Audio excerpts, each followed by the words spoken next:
हजारो वृद्धाश्रम आहे म्हणते आपल्या देशात, हजारो. लाज वाटायला पाहिजे आपल्याला. आणि त्यातले त्यात जेवढे लोक आहेत त्या हजारो वृद्धाश्रम मध्ये, त्याच्यात एकही मुस्लिम माणूस नाही म्हणते. धर्माच्या गप्पा मारणाऱ्या हो.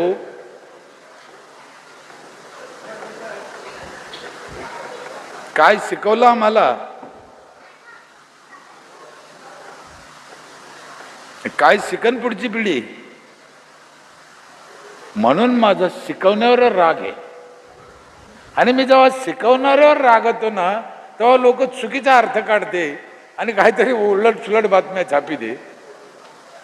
समाजात जे शिकवणारा समाज आहे, शिक्षक असन, आमदार असन, खासदार असन, सरपंच असन, महाराज असन, जे जे लोक समाजाला शिकवते, ज्यांची जिम्मेदारी हे शिकवायची, हे आरामखोर झाले. समाज चांगला आहे, समाजाकडे काही दोष नाही.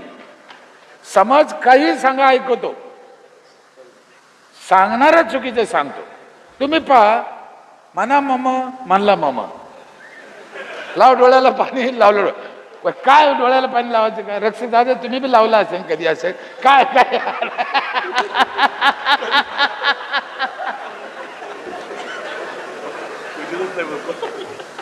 काय नाही हो. मी म्हणतो ना, हा मला त्या गोष्टीचा राग नाही. समाज ऐकतो,